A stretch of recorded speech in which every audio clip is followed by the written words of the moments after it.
The Frozen Abyss. Segment 1. The wind came down from the peaks like a living thing, howling, clawing, biting. It curled around the skeletal pines and whispered through the empty clearing where Alex Morgan had pitched his tent. The fire snapped and spat in protest, a fragile beacon in the white vastness. He sat hunched beside it, wrapped in layers of wool and synthetic fiber, his breath clouding the frigid air.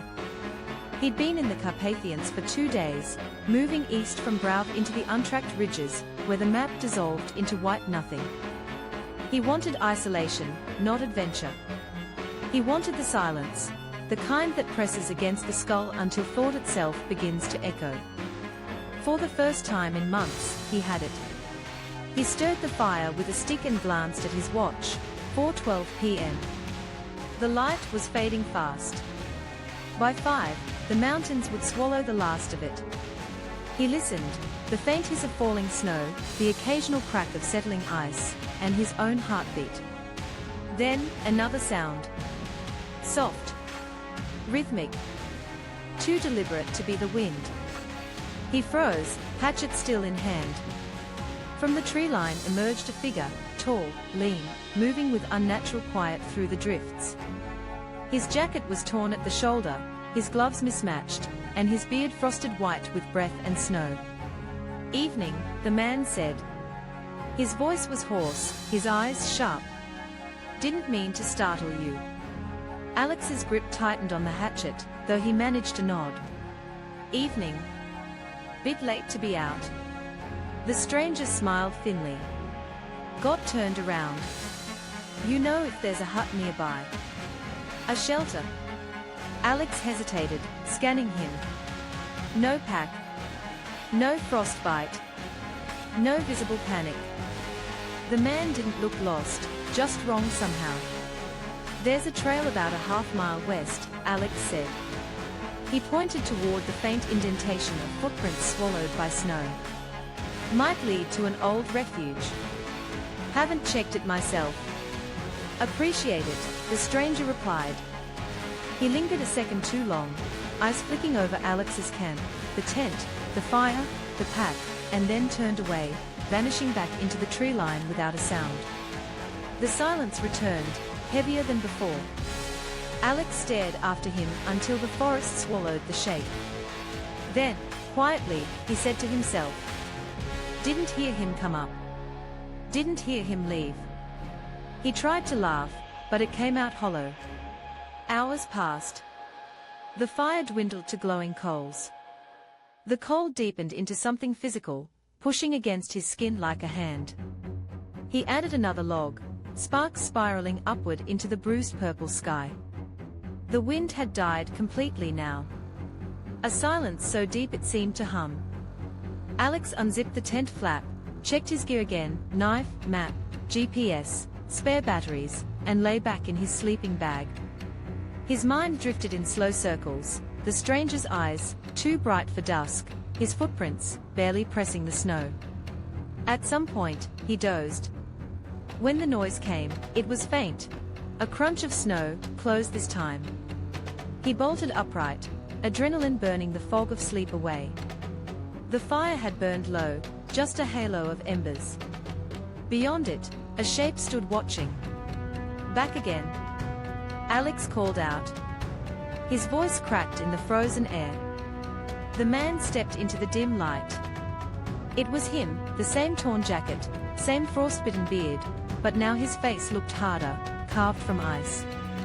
Couldn't find your trail, the stranger said quietly. Snow's too thick. Alex forced a smile. Yeah, it's bad out there. The stranger took another step forward.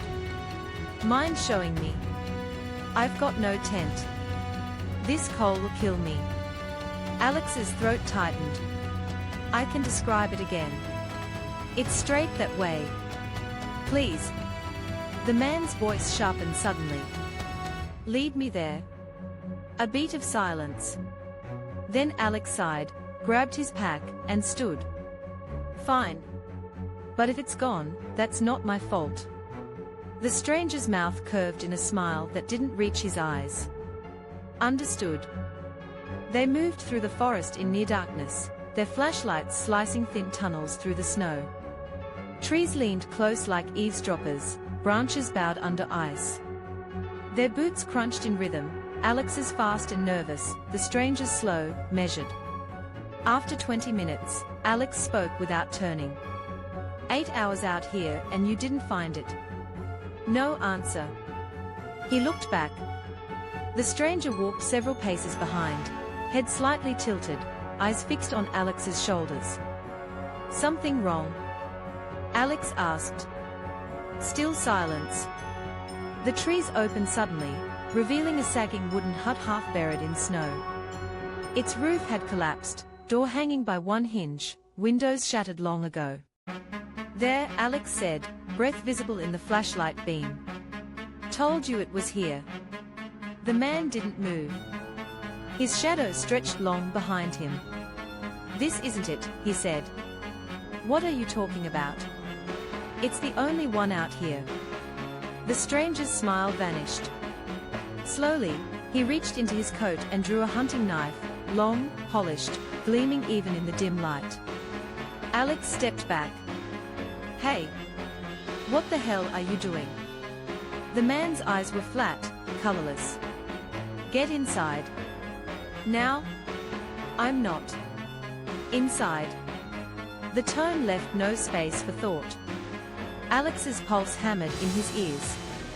He dropped his pack, took one deliberate step backward, then turned and ran. Snow exploded underfoot, the flashlight beam jerking wildly. Branches clawed at his jacket. He didn't look back. Not once. When he finally ducked behind a pine, his lungs burned, and the night was absolute. He peeked through the branches. The man hadn't followed. He just stood there, knife glinting faintly, watching the darkness where Alex had vanished. Minutes dragged by. The cold seeped through his gloves, biting deep. He's just standing there, Alex whispered to himself. Not moving. Not chasing. Just watching. He waited until the figure melted back into the trees. Then, shaking, he made his way toward camp by the faint reflection of snow. The clearing was just as he'd left it, or almost. The fire still glowed weakly. The tent stood. But his pack was gone. No, moved. It sat now in the middle of the campfire ring, neatly upright, zippers open. And someone else was there. The stranger. He was crouched by the fire, tossing logs into the flames. His head was bowed, humming, or maybe whistling, a low, tuneless melody that made Alex's blood run cold. He watched from the tree line, frozen. He moved my pack, he whispered. He knew I'd come back. The wind stirred, carrying a faint growl, animal, distant. Between the trees, a wolf's silhouette appeared, eyes like twin embers. The stranger didn't react. Just kept whistling, his face lit by firelight. Alex backed away, breath shallow. Then he turned and ran again, this time for the road. Snow blurred his vision, and the wolf's howl followed him through the darkness. By the time headlights cut through the storm, Alex was staggering. He waved both arms, shouting hoarsely. A truck slowed, horn blaring. The driver's window rolled down. Jesus, man, you all right? Alex could barely form the words. There's someone out there. Rangers searched the site the next morning. No hut. No footprints. No fire. Just snow, and silence. They told him the refuge had been abandoned decades ago, the roof collapsed before he was born. Alex didn't argue. He just nodded, staring back toward the ridges where the forest began. He'd almost disappeared into those mountains. And part of him, he wasn't sure which part, never came back. Segment 2. Morning came slow and colorless. The horizon was a smudge of pale gray where the peaks bled into the clouds. Alex sat in the ranger cabin at the trailhead, a thin wool blanket draped around his shoulders, steam curling from the coffee mug clutched in both hands. He hadn't slept. The ranger, Stoica, his badge red, leaned against the door frame, chewing on a matchstick. He was short, with heavy lines under his eyes and the calm indifference of someone who had seen too many mountain tragedies to be surprised anymore. "You say there was a man," Stoica said. "Armed? Hunting knife. Watched you from the fire." Alex nodded, staring into his cup. "Yes. He followed me. I saw him twice, 3 times. He asked about a hut." "Which hut?" "The old one. Half a mile north of camp. Half collapsed, near the creek." Stoica exhaled slowly. "There is no hut there. That valley's been closed off since the avalanche in 1993. No one camps there anymore. I saw it." Stoica's gaze softened. "The snow can play tricks. It swallows sound, shapes, even people. You stay too long, it starts whispering to you." Alex rubbed his eyes. "I wasn't hallucinating. He talked to me. He moved my pack." The ranger sighed. "We'll check it. But if there's nothing there," he let the words hang. Outside, the wind was rising again, rattling the windows. Snow lashed sideways against the glass, and the world beyond the cabin blurred into motionless white. Alex finished the coffee, its warmth gone. "Can you radio anyone else?" "Already did. Patrol's on their way." Stoica pulled on his parka, lifting the hood. "You stay put. Rest." When the door shut behind him, silence rushed back in. The radio crackled faintly with static, but no voices came through. He tried to rest. Failed. Every sound, the creak of the roof, the groan of the storm, became something human in his imagination. The stranger's voice, low and steady. "Get inside. Now." He rose and paced. The air in the cabin was thick with wood smoke and the faint scent of diesel from the heater. His reflection in the frosted window looked unfamiliar, paler, thinner, eyes hollowed out. By noon, the storm had buried the porch steps. Stoica hadn't returned. Alex found himself staring at the map pinned to the wall. Thin red lines marked the ranger routes, looping through valleys with names that sounded half mythic: Valley Aniga, Lacal Umbrella, the Valley of Shadows. The hut he'd seen should have been here, between the river and the ridge. But on the map, there was nothing. Just blank white. He traced the spot with his finger. That's when the radio crackled to life. "Station 2, do you copy?" Alex grabbed it. "This is the station. I'm here." The voice was faint, distorted. "Repeat." Storm cut the line. Stoica found tracks north. Static swallowed the rest. Alex pressed the button. "What kind of tracks? Did you find him?" No reply. Only that low, constant hiss. He waited. Minutes stretched. Then something slammed against the cabin door. He froze. Another impact, heavier. The hinges groaned. Alex stepped back, pulse spiking. Stoica. Silence. He approached slowly, the floor creaking under his boots. The third hit rattled the frame so hard that snow spilled through the gap at the threshold. He braced himself and pulled the latch. The wind burst in, cold and blinding. No one stood outside. Only the storm. But just beyond the porch, half buried in the snow, was a boot print. Large, deep, too fresh to have drifted over. Alex stepped out, squinting into the gale. The trail of prints led away from the cabin, vanishing into the white curtain of the forest. He should have stayed inside. Every part of him knew it. But something in his chest, the same reckless curiosity that had brought him to these mountains, pushed him forward. He followed the prints. The trees swallowed him within minutes. The world shrank to the narrow tunnel of his headlamp beam, and the hiss of his own breath. Snow pressed from every side, muting sound and swallowing distance. He counted his steps, 50, 60, 70, until the trail ended abruptly. The final footprint pointed forward, toward nothing but a drift of untouched snow. Alex knelt. No continuation, no turn, no sign of where the man had gone. He turned in a slow circle.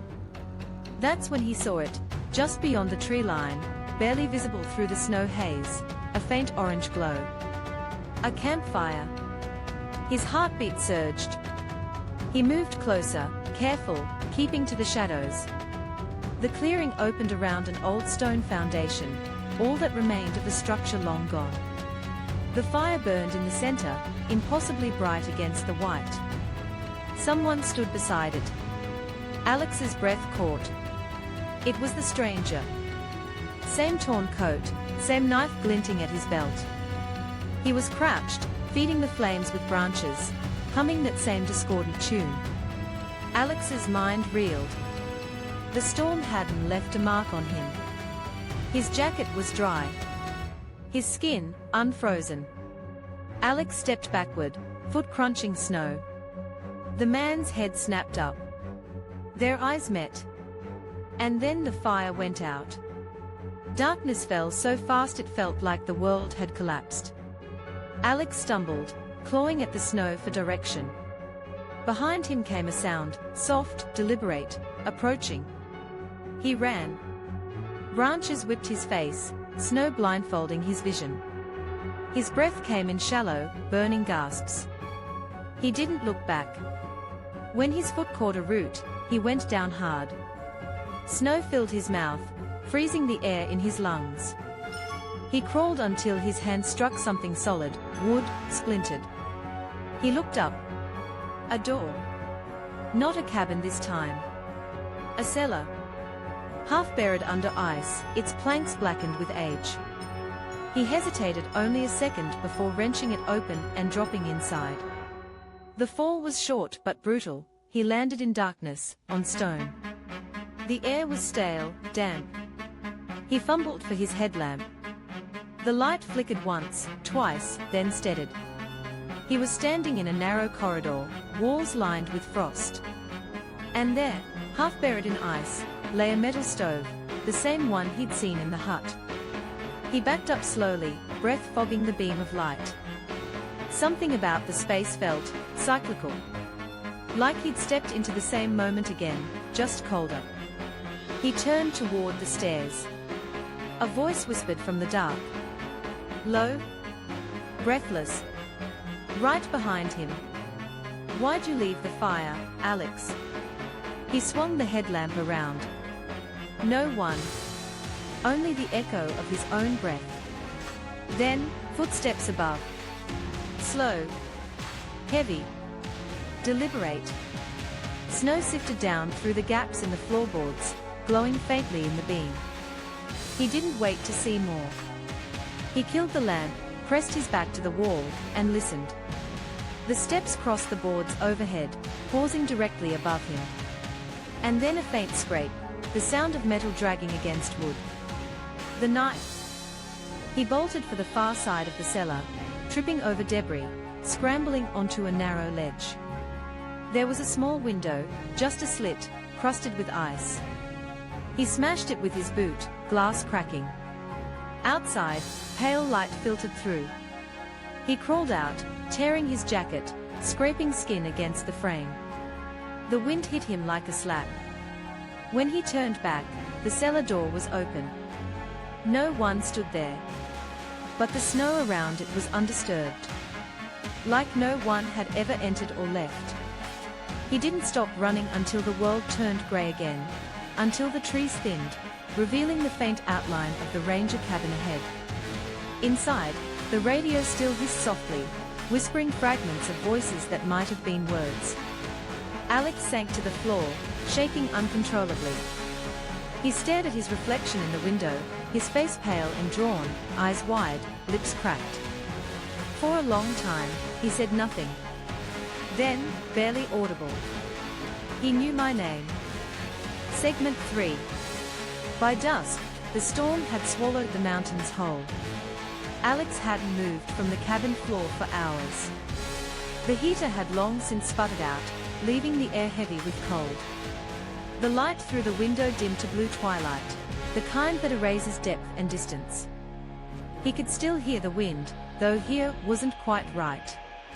It was more like feeling it in the bones, as if the entire mountain were groaning under some buried weight. He'd wrapped himself in a blanket, hatchet resting in his lap, eyes on the door. His breath came in ragged clouds. The radio had been silent since noon. When it crackled back to life, it startled him so hard the hatchet clattered to the floor. Station 2, do you read? Alex lunged for the receiver. Yes. Yes, I'm here. I found. A pause. Then, faintly, stay where you are. Storms worsening. Patrol found the hut. Alex froze. What? The voice came again, breaking into static. Structure collapsed years ago. No footprints. But they found a fire. Still warm. The radio hissed, then went dead. He stared at it, blood draining from his face. His own fire had been out for hours. Unless it wasn't his. Night came fast, the kind that devours everything.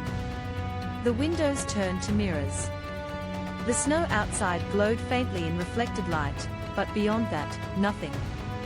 He tried to eat, a few dry crackers, a sip of melted snow, but his stomach clenched. He was shaking now, more from something internal than from cold. It wasn't just fear. It was that creeping distortion, the sense that something unseen was pushing its way into his world, not all at once, but gradually, through the seams of sound and silence. He kept glancing at the window. Every few minutes, he swore he saw movement, the faint shift of shadow across the glass, too slow to be wind, too fluid to be branches. The kind of movement that watches back. Around midnight, he heard it again. Not the storm. Not the radio. A knock. Soft. Precise. 3 times. Alex went still, muscles locking. The sound came again, this time from the side door. He gripped the hatchet tight, inching closer. The knock stopped, replaced by a slow scrape, like metal against wood.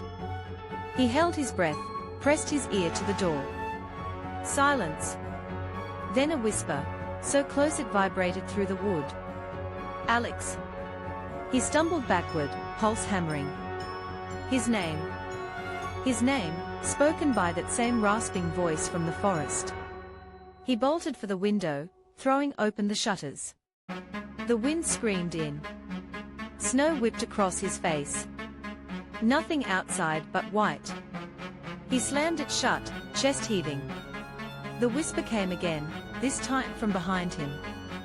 Why did you leave the fire? He spun, raising the hatchet. The cabin was empty. But the door now stood open, snow curling inward across the floorboards. And faint boot prints led inside. He backed away until his shoulders hit the far wall. Stay back, he rasped, voice cracking. No one answered. The air grew colder. The frost on the walls thickened until it glittered like 1,000 tiny mirrors, each one catching the weak light. In their reflections, movement. Shapes. Not one figure, several. Human outlines shifting within the frost, like memories trapped under glass. Alex pressed a hand to the wall.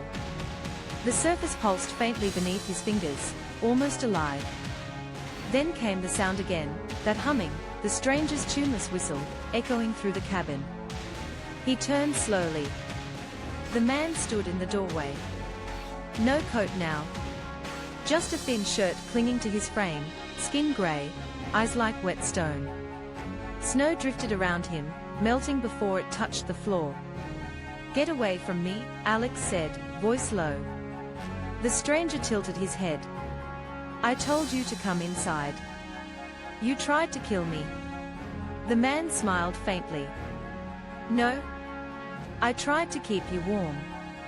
Alex shook his head, gripping the hatchet tighter. You're not real. Neither are the mountains, the man said. Not the way you think. The words sank into him like hooks. The man stepped closer. Out here, he whispered, things remember. Every soul that freezes, every fire that dies, it all stays. You just walked into it. He raised his hand, not with the knife this time, but with something small and metallic glinting between his fingers. Alex's compass. He looked down. His own compass hung open on the table beside him. But the needle in the stranger's was spinning wildly, faster and faster, until it blurred. The cabin groaned. The windows shattered outward in a gust of freezing wind. The lamps flickered, then went black. The last thing Alex saw was the stranger's face, inches away, eyes hollow, mouth open in a silent scream. Then, nothing. He woke hours later, buried in snow. The cabin was gone. He lay on his back under a grey dawn sky, frost clinging to his lashes. The air was still.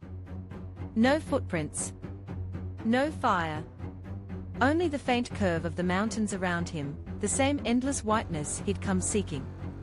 He sat up slowly, staring at the empty field where the cabin should have been.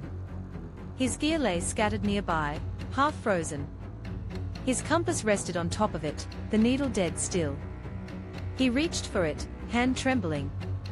The glass face was cracked, and beneath it, faintly etched, as if scratched by a blade, was a single word. Inside. Hours later, the rescue patrol found him walking down the road, frostbitten, delirious, muttering that he'd found the hut. When they asked where, he pointed toward the mountains. There, he said, voice hollow. Where the fire never goes out.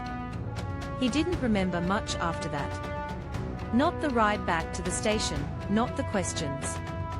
Just fragments, snow falling sideways, the smell of burning pine, a voice humming in the dark. Sometimes, at night, he dreams of the Carpathians again, of frost and fire and a stranger standing just beyond the trees, waiting patiently for him to look away. And when he wakes, his compass still lies on the nightstand beside his bed. But every so often, maybe once a month, maybe twice, the needle spins. Just for a second. Pointing north. Always north. The Vanishing Lake. Segment 1. The air in Tasmania carried a kind of stillness Alex had never known before. A silence so heavy it pressed against his eardrums. After the Carpathians, he thought he understood solitude. But this was different. This was the kind of quiet that came alive once the world stopped paying attention. The forest sprawled for miles in every direction, dense with towering eucalyptus, their bark peeling like old skin. The late afternoon sun filtered through the canopy, thick and gold, coating everything in honeyed light. Alex and Liam trudged along the narrow trail, their boots sinking into soft, mossy soil. Mate, Liam said between breaths, I get it now. You weren't kidding. This place is. God, it's beautiful. Alex smiled faintly. Told you. Hidden lake, no tourists, no noise. Just us. Liam laughed. No noise except your boots and your paranoia. The jab made Alex grin, a weak, unconvincing expression that didn't quite reach his eyes. He hadn't told Liam everything about Romania. The search teams had found nothing. No hut, no footprints. Only his own gear, scattered in the snow. He still woke some nights to the faint sound of wind howling through cracks in the walls, even though there were no walls anymore. This trip, he told himself, was to shake that off. A different continent, a different climate, a different version of him. But as the trees thickened and the air grew heavier, he couldn't shake the feeling that he'd walked into another kind of silence. One that didn't belong to him. By evening, they reached the clearing. It wasn't much, a small meadow carpeted with ferns, hemmed in by ancient trees. The lake lay just beyond, a mirror of black glass reflecting a bruised sky. "Christ," Liam murmured. "Feels like we're the last people on Earth." Alex dropped his pack, gazing across the water. The surface was unnaturally still, no ripples, no insects, not even the whisper of wind. The tree line beyond seemed to lean closer, their reflections distorted by something beneath. He shook off the thought. "We'll set camp here. You grab firewood, I'll pitch the tents." "Got it." The rhythm of simple tasks steadied him, tent poles, kindling, the familiar scrape of flint against steel. The smell of burning wood rose quickly, filling the space between them. For the first time in weeks, Alex felt almost at ease. They ate from tins, drank cheap whiskey from a flask, laughed about old university road trips and bad decisions. The sky above them turned indigo, then black, stars scattering across it like frost. By the time they crawled into their tents, the forest hummed with nocturnal life. Crickets chirped, frogs croaked, something rustled distantly in the underbrush.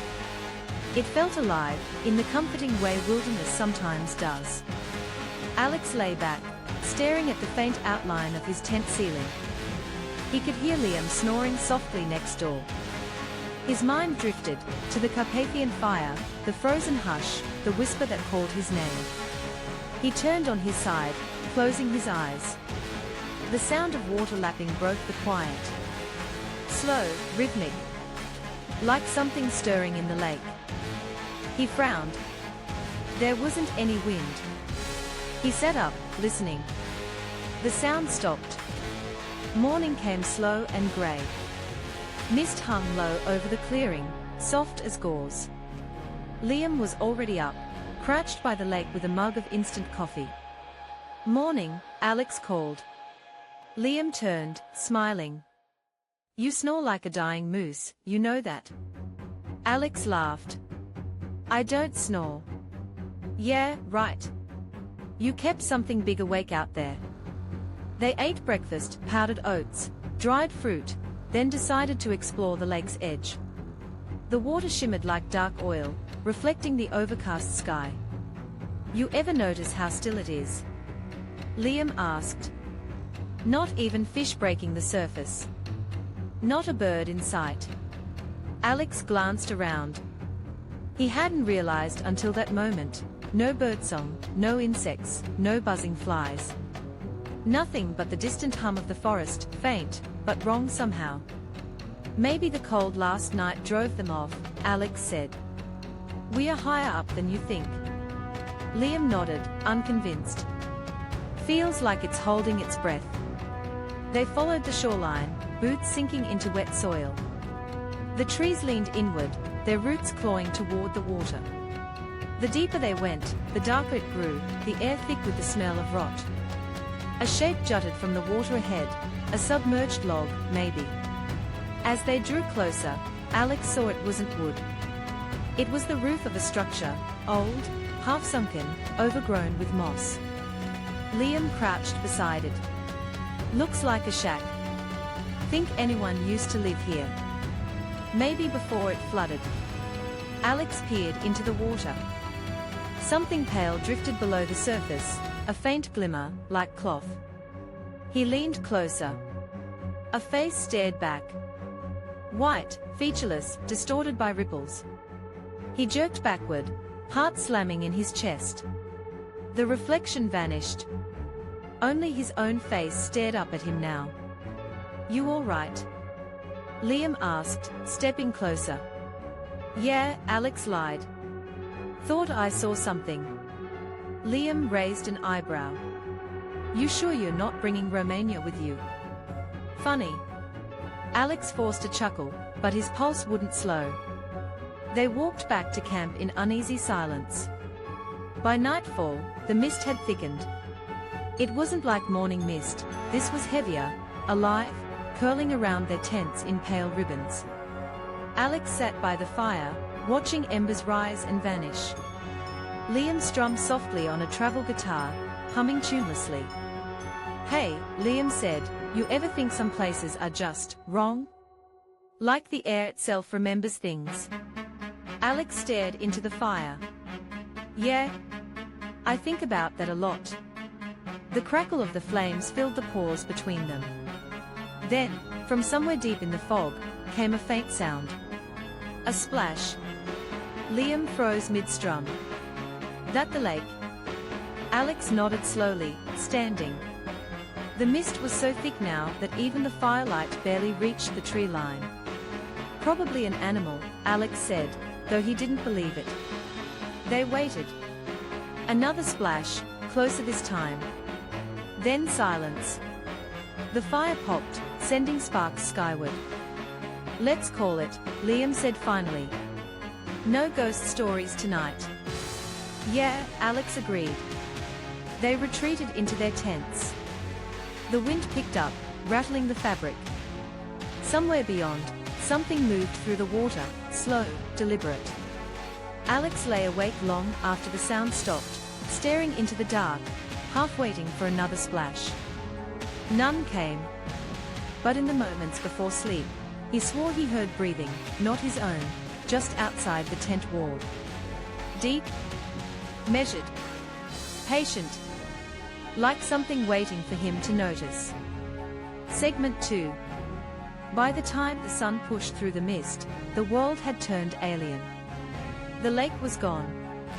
Where it had stretched, smooth and endless the day before, there was now only a shallow depression, cracked mud and slick stones glinting under the weak light.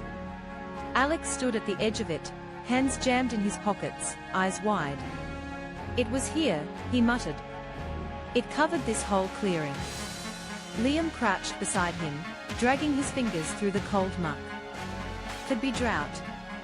Underground seepage. In one night. Alex shook his head. You don't drain a lake like pulling a plug. Liam didn't answer. The forest around them seemed to hold its breath. Even the insects were silent again. They circled the dry basin. Half-buried stones jutted like vertebrae, and skeletal trees stuck from the mud like drowned fingers. In one patch, a fragment of rusted tin caught Alex's boot. He bent and pried it loose. Roofing, he said. That shack, it wasn't a cabin. It was part of a town. Liam squinted at the mudflats. You're saying the whole place is under here? Alex nodded slowly. Flooded valley. Old settlement, maybe. The map didn't show it. The realization should have felt historical, fascinating, but instead, dread crept through him like a draft. He couldn't shake the image of that reflection the day before, pale, eyeless, just below the surface. Now the surface was gone. And he couldn't tell if that made things better or worse. They spent the day hiking the perimeter, trying to find where the water had gone. But the forest offered no sign of flow, no stream, no runoff, no swamp. The lake had simply ceased to exist. By mid-afternoon, Liam was restless. He kicked a stone across the dried basin, laughing uneasily. Maybe the bloody thing was never here to begin with. Alex shot him a look. You swam in it, Liam. Yeah, and now I'm wondering what the hell I was swimming in. They returned to camp exhausted, caked in mud. The fire was slow to start, the wood damp from the morning fog. As the flames finally took, their small clearing glowed orange against the encroaching dark. Liam poured whiskey into 2 enamel mugs and handed one over. To disappearing lakes and cheap liquor. Alex forced a smile. Cheers. They drank in silence. The forest pressed close around them, the crackle of the fire oddly loud. Liam broke the quiet first. You ever notice how sometimes it feels like the woods are waiting? Alex stared at him. Waiting for what? I don't know. For you to stop talking. For you to listen. He laughed as if it were a joke, but the sound was strained. Alex didn't laugh back. That night, the air was thick and humid, carrying the scent of wet soil. Alex drifted in and out of sleep, Dreams twisting around, indistinct noises, whispers of movement, faint splashing, though there was no water left to splash in. When he finally woke, the world was dim blue. Dawn. Liam's tent was open, empty. "Liam," he called softly. No reply. Alex unzipped his own tent fully, stepping into the mist. It was thicker than the night before, clinging to the trees in milky layers. He scanned the clearing. Liam's pack was gone, though his mug still sat by the cold ashes of the fire. "Liam," he shouted, louder now. Nothing. He grabbed his satellite messenger and flicked it on. The small screen blinked to life. No messages. He typed quickly, "Where are you?" A few seconds later, the reply buzzed in, "Back at the lake. Come quick." Relief flooded him. He pocketed the device and set off, following the faint path down the slope toward the basin. But when he reached it, there was nothing, only mist and cracked earth stretching where the water had been. "Liam?" Silence. He checked his messenger again. The message from Liam glowed back at him, unread. "What the hell?" he murmured. Then the screen buzzed again. "I see you." Alex froze. His eyes swept the fog. "Liam," he called again, voice trembling. "Stop screwing around." A faint splash answered him, but there was no water. The sound came from behind. He turned sharply. Through the mist, maybe 30 feet away, stood a figure. Too tall to be Liam. Too still. "Hey!" Alex shouted. "You need something." No response. The figure didn't move. He took a step closer, squinting. The outline was all wrong, the shoulders narrow, the head slightly tilted at an unnatural angle. He blinked, and it was gone. The air around him pulsed with silence. Alex backed up slowly, every muscle tense. He kept glancing over his shoulder until he reached the path again, half running back to camp. When he burst into the clearing, the fire was burning. It hadn't been lit when he left. And next to it stood a man. He was tall, lean, wearing Liam's jacket. "Liam?" Alex called hesitantly. The man turned. It wasn't Liam. The face was wrong. Like someone had rearranged the features just slightly out of order. Eyes too far apart. Smile that didn't reach its edges. He stepped closer. Alex's stomach dropped. The jacket was Liam's, yes, but it was soaked through, glistening darkly, as if pulled from deep water. "Where is he?" Alex whispered. The man smiled wider. Then he turned and bolted into the trees, vanishing into the mist. Alex didn't chase. He stood there, heart hammering, watching the fire crackle higher. Beside it lay Liam's pack, torn, muddy, and empty. By sunset, Alex's calls had gone hoarse. He'd scoured every direction, his voice echoing through the endless trees. No footprints. No trail. Just that same suffocating quiet. He sat by the fire, shaking. Every sound of crackling made him flinch. Then, faintly, from somewhere deep in the forest, came laughter. Not Liam's. Not one voice, many. Layered, discordant, echoing in tones that weren't quite human. He rose slowly, flashlight trembling in his hand. "Who's there?" The laughter faded, replaced by a low, guttural whisper. A single word. "Stay." Alex stumbled back toward his tent, fumbling with the zipper, heart pounding. The voice followed, not in air but in his mind, vibrating behind his skull. He shut himself inside and sat rigid until dawn, gripping the hatchet across his knees. Outside, the forest breathed. Segment 3. When the morning came, it did not bring light. The fog had thickened overnight, swallowing the sun entirely. The forest was a ghost of itself, trees blurred into vague pillars, the ground soft and unsteady underfoot. Alex crawled from his tent, blinking through the haze. The fire was ash. Liam's tent, still collapsed, looked smaller now, as if something inside had pressed down from above. He took a slow breath. His throat burned from shouting all night. The air stank faintly of metal and damp rot. He thumbed the power button on his satellite messenger. No signal. Just static lines crawling across the display. Then, faintly, a text flickered into view. Don't follow the laughter. Alex froze. What the hell? He hadn't typed it. There was no connection. The words lingered for 3 seconds, then vanished. That was when he noticed the tracks. Not boot prints, bare feet, deep and narrow, pressed into the wet earth around his tent. They circled once, twice, then trailed off toward the tree line. His breath caught. Liam, he whispered, but it wasn't a question anymore. He packed quickly, knife, compass, canteen, and set off, following the prints before the fog could swallow them. The forest closed around him. Every few minutes, he thought he heard someone walking just ahead, the crunch of leaves, the snap of twigs, but when he stopped, the sounds did too.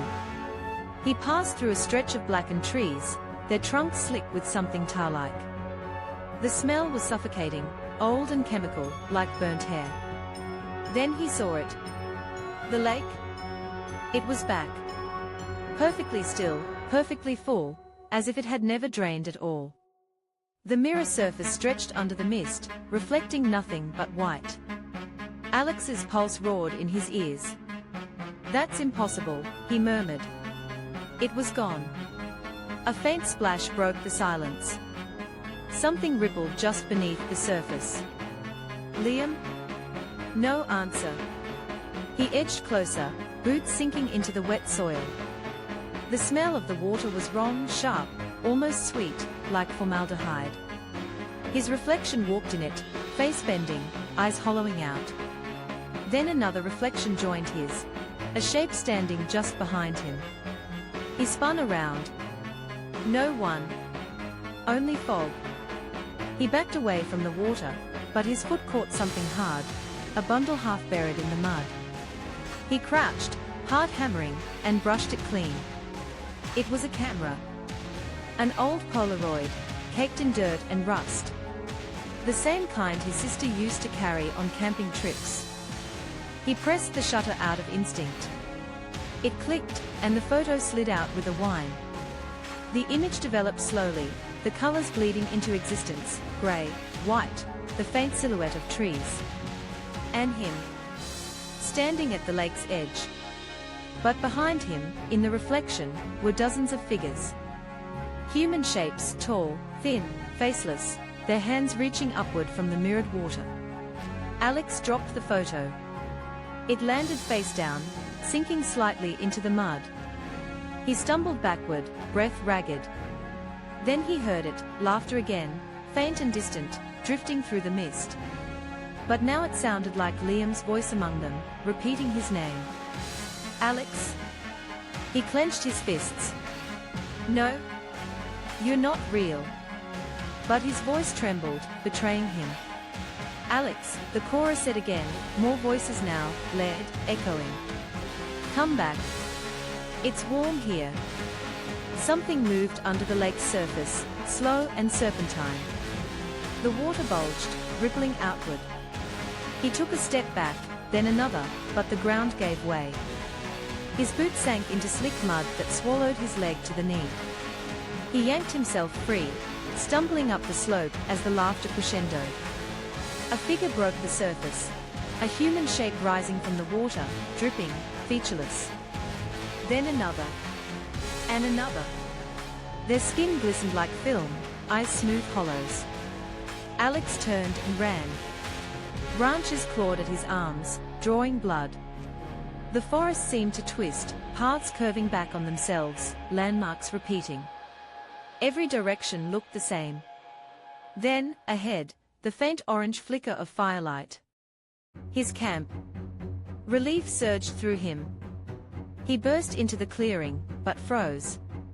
The tents were gone. The fire burned low, encircled by photographs, hundreds of them, arranged neatly on the ground. Each one showed him standing by the lake, the figures closer in every frame. He staggered back, dizzy. A low hum filled the air, like a generator deep underground. The trees trembled, shedding ash instead of leaves. His messenger beeped once. "Look behind you." He did. Liam stood there. Dripping wet, eyes gone black, mouth open in a soundless laugh. "Come back," Liam whispered. Then his jaw unhinged, splitting wide as the forest tilted. The world went white. When Alex woke, the fog was gone. He was lying on the asphalt of a narrow road, head throbbing. The lake, the camp, all vanished. He staggered to his feet, dazed. His phone was dead. His messenger cracked. He walked until a park ranger's truck found him. "Sir," the ranger called. "You all right? You're miles from any trail." Alex just stared. "My friend. Liam Ellis. He's..." The ranger frowned. "Sir, there's no record of anyone by that name on the permit. You came here alone." Alex opened his mouth, but no words came. The ranger's radio crackled faintly in the quiet. A distorted voice whispered through the static. "Stay." Alex's blood ran cold.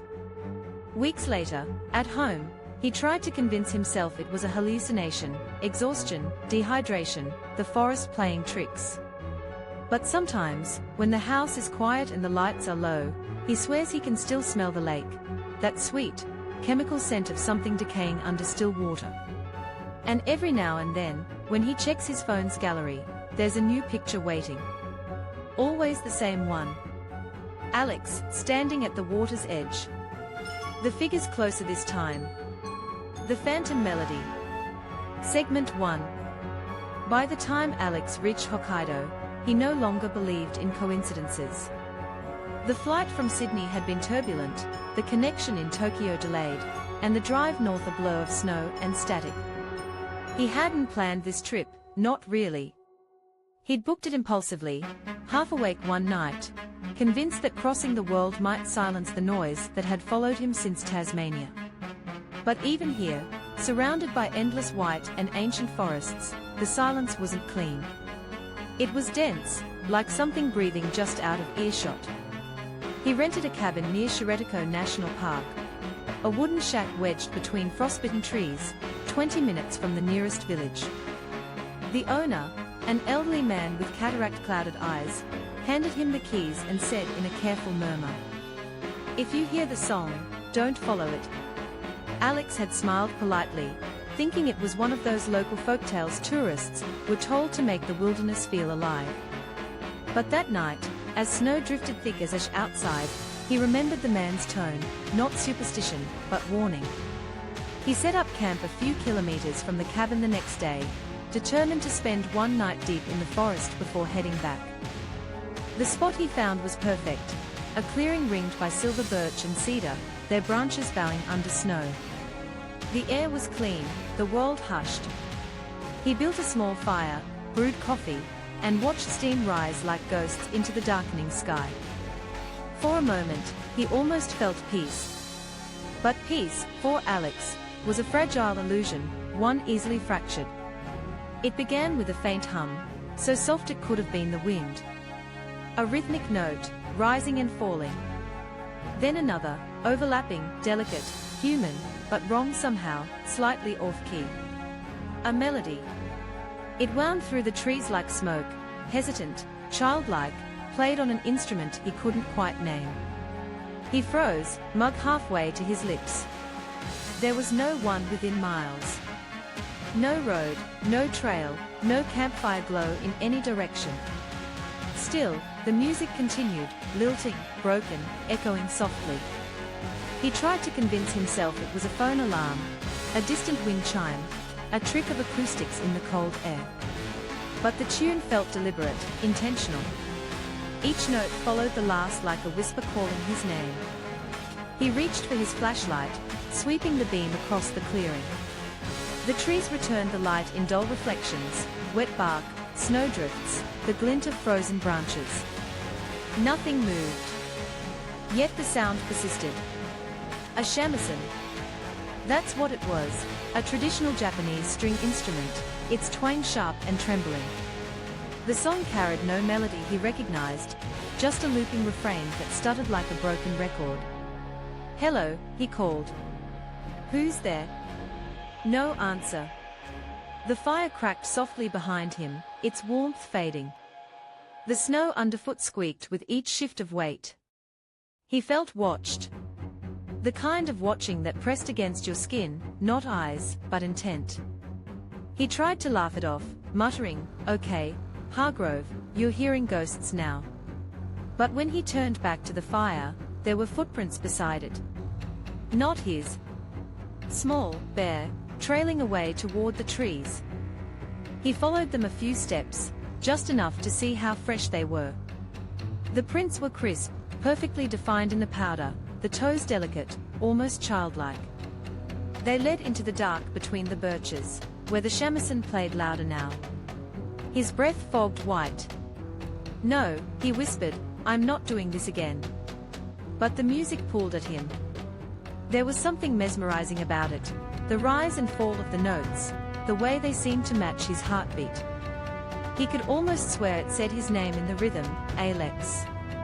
Alex. He switched off the flashlight, letting the moonlight guide him. The snow reflected faint silver, enough to make out the narrow path winding deeper into the forest. Each step drew him closer to the sound, clearer now, impossibly close, yet always just ahead. He reached a hollowed tree at last, massive, ancient, trunk split wide open by rot and time. The music was coming from inside. He crouched, peering into the darkness. Something gleamed, metal. A small, weathered speaker, its casing rusted, half buried in moss. It crackled faintly as the shamisen looped again and again. What the hell? He brushed snow from it, tracing the old wire running deeper into the ground, disappearing under frozen soil. No battery. No power source. He switched it off, expecting the forest to feel calmer. It didn't. The silence that followed was worse, thick and expectant, as if the world itself were holding its breath. He returned to camp, uneasy. The fire had died completely. His gear, neatly arranged before, was scattered, sleeping bag unrolled, cookware overturned, his backpack open and half empty. And at the center of it all, right where the fire had been, lay his knife, stuck upright in the snow. The blade was clean, gleaming faintly. But beneath it, in the snow's shallow impression, were more footprints. There. Small. Leading away. He rebuilt the fire quickly, feeding it with trembling hands. The flames hissed and spat, the orange glow flickering against the pines. He sat close, clutching the knife. His breath came shallow. Then the melody began again. Not from the tree this time, from everywhere. Soft at first, then louder, weaving through the forest in impossible echoes. It wasn't one shamisen now but many, layered and dissonant, like a chorus tuning before a performance. Alex pressed his hands to his ears. Stop. Stop it. But the music grew, climbing in pitch until it was almost screaming. The fire surged violently, sparks whirling into the night. And over the music came another sound, low, rhythmic, human.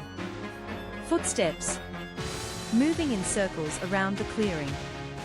He turned, knife ready, but the trees held nothing but shadows. Still, the footsteps came, crunching closer. Then, as suddenly as it started, everything stopped. Silence. Even the wind had died. Alex stood there, shaking, staring into the dark. A faint voice whispered behind him, almost gentle. If you hear the song. He spun around, no one. Just the empty forest. Don't follow it. He didn't sleep that night. He sat by the dying fire until dawn, the world cold and brittle around him, eyes fixed on the horizon. And when morning finally broke, the snow around his tent was smooth again. The footprints were gone, as if no one had ever been there. Segment 2. By sunrise, the melody was gone, but the silence that replaced it was worse. Alex hadn't slept. His fingers were stiff from gripping the knife all night, the fire a faint orange eye watching him fade into exhaustion. The forest looked the same under daylight, ordinary, harmless. The snow glistened, the birches gleamed. The footprints had melted into nothing. And yet, the feeling lingered, that wrongness, subtle but suffocating. He felt like he had woken inside a photograph that no longer matched the world he'd left behind. He brewed coffee with trembling hands, telling himself the same lie he always used after nights like this: it was exhaustion. Paranoia. Nothing supernatural. Still, when the wind shifted, he swore he heard something move deep in the pines. A whisper, almost like the faint scrape of a bow across strings. By mid-morning, he decided to hike back toward the village. He packed quickly, but not neatly, just enough to get out. The path down was simple, a thin line between towering pines and snow-laden ridges. He'd marked it with red tape the day before, cautious as always. But after half an hour of walking, the markers were gone. Every tree looked the same, tall, smooth, glacial white. He stopped, scanning the terrain. "No way," he muttered. "I didn't go off trail."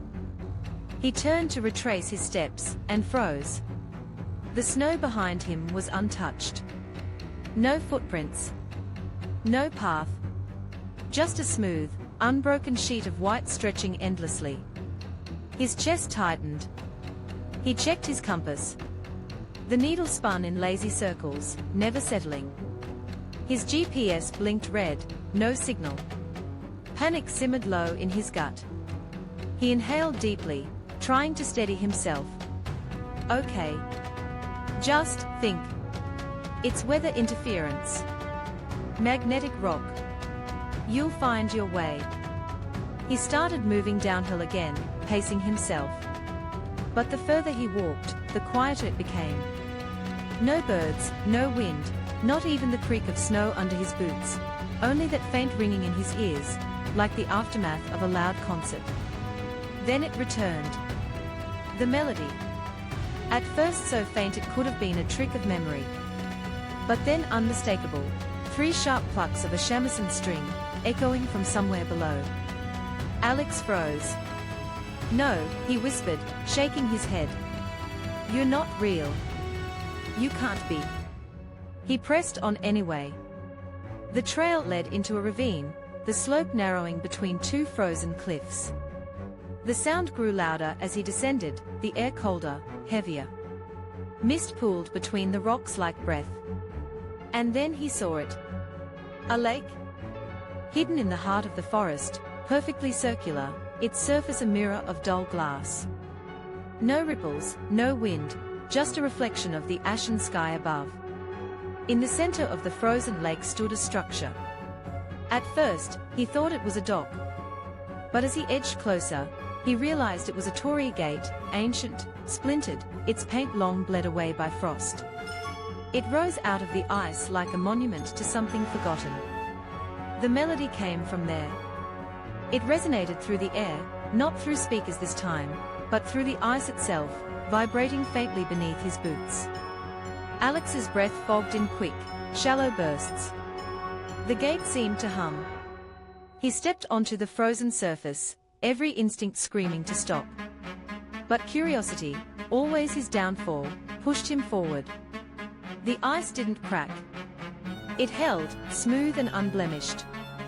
With each step, the melody grew sharper, clearer, until he could hear the individual plucks, the scrape of the plectrum against string.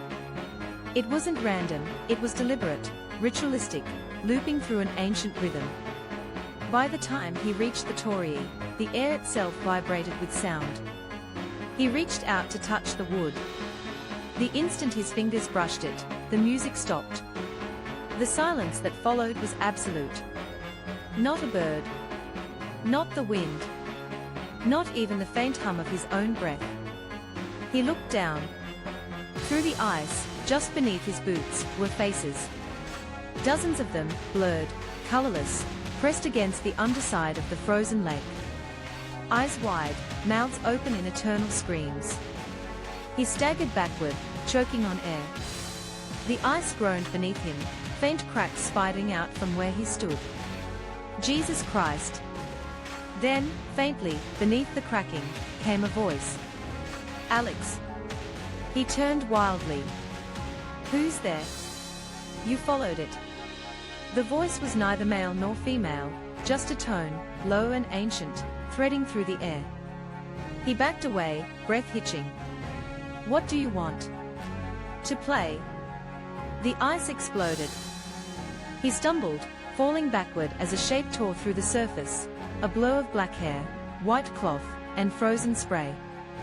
The figure rose in a jerky, unnatural motion, limbs bending wrong, face hidden behind a shattered mask. The shamisen melody erupted again, now deafening. Alex crawled across the ice, hands slipping, knife useless in his grip. The thing moved in pulses, appearing, vanishing, reappearing inches closer each time. Stay away. He bolted for the shore, lungs burning. The melody fractured into static.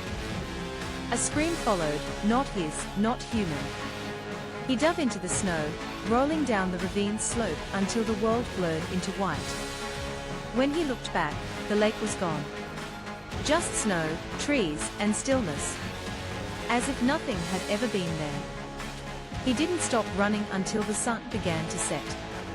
His clothes were soaked through, his face raw with windburn. Every sound made him flinch, the snap of a branch, the whisper of snow sliding from a branch. By nightfall, he found a narrow cave under a ridge and collapsed inside. He lit a small fire and huddled close, shaking uncontrollably. His sat phone was dead. The compass still spun.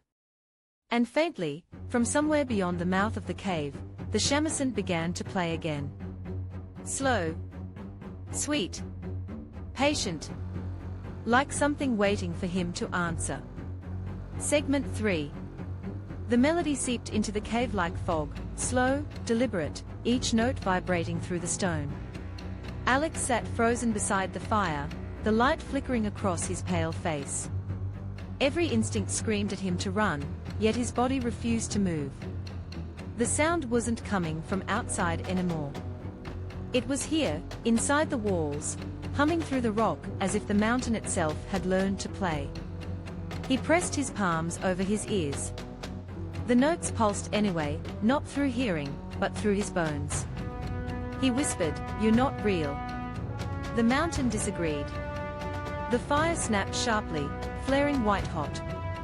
Alex flinched back, watching in disbelief as the flames twisted upward, elongating into thin, ribbon-like shapes.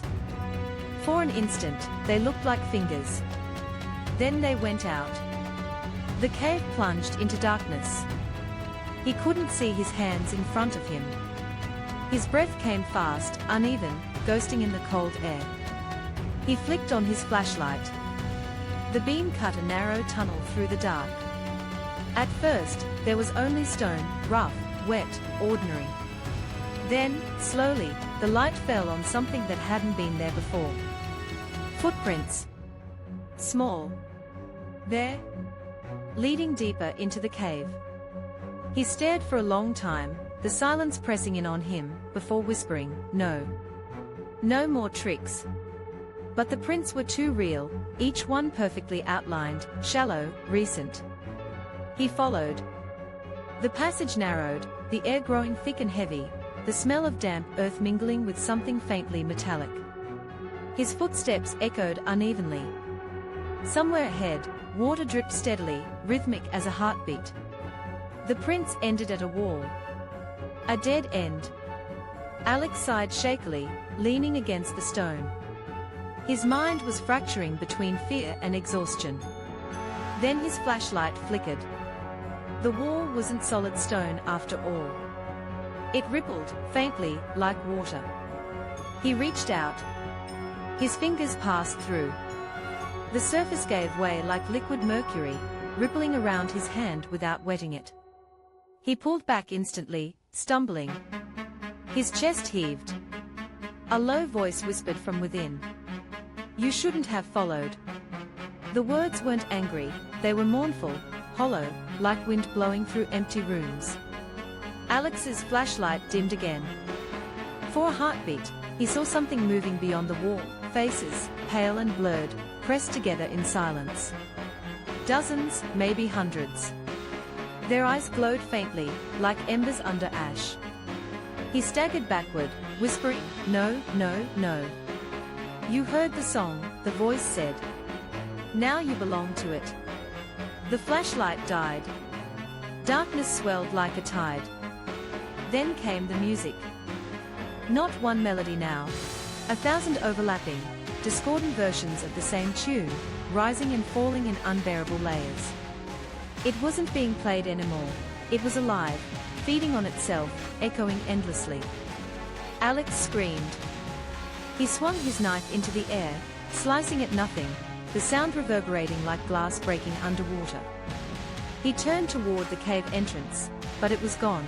The wall behind him had sealed, replaced by the same rippling surface. "Please," he whispered. "Let me out." The voices whispered back, all at once. "Play for us." The cave walls shuddered. A shape began to form before him, tall, draped in white silk, its face hidden by long, black hair. It carried a shamisen, strings glinting faintly in the dark. When it spoke, its voice came from everywhere. "You came because you heard the song. Now you'll learn it." Alex stumbled backward. "No, no, I just..." Every melody needs an echo. The figure raised the instrument. The bow drew across the strings with a sound like metal scraping bone. Alex dropped to his knees, clutching his head. The sound sliced through thought itself. The figure stepped closer, each footfall perfectly silent. "Stop," he cried. "I don't want..." The melody changed. It became his voice. It spoke his name. "Alex." The air fractured. The world split open like film tearing in a projector. He was no longer in the cave, or rather, he was, but it wasn't made of stone anymore. It was a hall of mirrors, infinite reflections of himself staring back, each face subtly wrong, each mouth whispering the same silent scream. In their hands, every reflection held a shamisen. Each one began to play. Alex's body convulsed, his mind collapsing under the sound.